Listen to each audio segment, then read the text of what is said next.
పూర్తి వివరాలకు చదవండి రేపటి అక్షర శిల్పం దినపత్రికలో. మద్యం కేసులో కేజ్రీవాల్కు బిగిస్తున్న ఉచ్చు. ఢిల్లీ హైకోర్టు కీలక నోటీసులు. ట్రయల్ కోర్టు తీర్పును సవాల్ చేసిన ఈడీ విచారణకు గైహాజరు కావడంపై న్యాయస్థానం సీరియస్. ఏప్రిల్ 29కి తదుపరి విచారణ వాయిదా. ఢిల్లీ రాజకీయాల్లో మద్యం పాలసీ ప్రకంపనలు మళ్లీ మొదలయ్యాయి. ఆమ్ ఆద్మీ పార్టీ కన్వీనర్, ఢిల్లీ మాజీ ముఖ్యమంత్రి అరవింద్ కేజ్రీవాల్కు న్యాయపరమైన చిక్కులు పెరుగుతున్నాయి. మనీ లాండరింగ్ కేసులో ఈడీ జారీ చేసిన సమన్లను ధిక్కరించారనే ఆరోపణపై తాజాగా ఢిల్లీ హైకోర్టు ఆయనకు నోటీసులు జారీ చేసింది. గతంలో ట్రయల్ కోర్టు ఇచ్చిన ఊరట కేజ్రీవాల్కి ఎంతకాలం నిలవలేదు.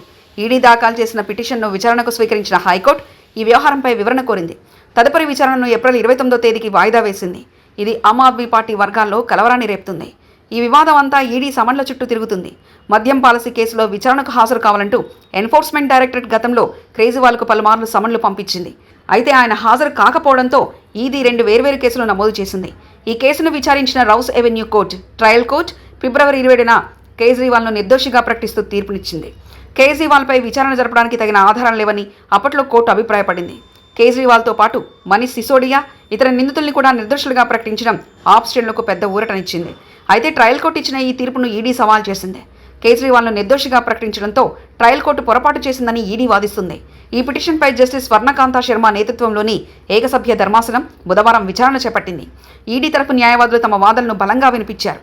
నోటీసులు ఇచ్చినప్పటికీ కేజ్రీవాల్ ఉద్దేశపూర్వకంగానే విచారణకు రాలేదని కోర్టుకు వివరించారు. దర్యాప్తు సంస్థలకు సహకరించాల్సిన బాధ్యత ప్రజాప్రతినిధులపై ఉంటుందని వారు పేర్కొన్నారు. ఈ వాదనను విన్న ధర్మాసనం ప్రాథమికంగా పరిశీలించి కేజ్రీవాల్కు నోటీసులు జారీ చేయాలని నిర్ణయించింది.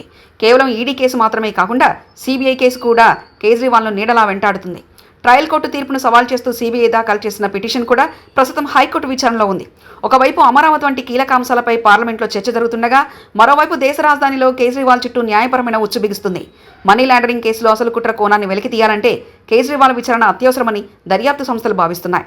అందుకే వరుసగా హైకోర్టును ఆశ్రయించి పాత తీర్పులను సవాల్ చేస్తున్నాయి. ప్రస్తుత పరిణామాల నేపథ్యంలో ఏప్రిల్ 29న జరిగే విచారణ అత్యంత కీలకంగా మారింది. హైకోర్టు ఇచ్చే ఆదేశాలను బట్టి కేజ్రీవాల్ భవిష్యత్తు ఆధారపడి ఉంటుంది. ఒకవేళ హైకోర్టు ఈడీ వాదనతో ఏకీభవిస్తే కేజ్రీవాల్ మళ్లీ విచారణ ఎదుర్కోవాల్సి ఉంటుంది. ఎన్నికల ముంగిట లేదా కీలక రాజకీయ పరిణామాల మధ్య ఇలాంటి నోటీసులు రావడం ఆమ్ ఆద్మీ పార్టీకి పెద్ద సవాలుగా మారింది.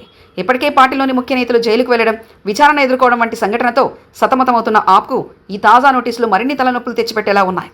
దర్యాప్తు సంస్థలు ఉద్దేశపూర్వకంగానే వేధిస్తున్నాయని ఆప్ వాదిస్తుండగా, చట్టం తన పని తాను చేసుకుపోతుందని కేంద్రం చెబుతుంది. మరిన్ని కథనాల కోసం సబ్స్క్రైబ్ చేసుకోండి మీ అక్షర శిల్పం. పూర్తి వివరాలకు చదవండి రేపటి అక్షర శిల్పం దినపత్రికలో.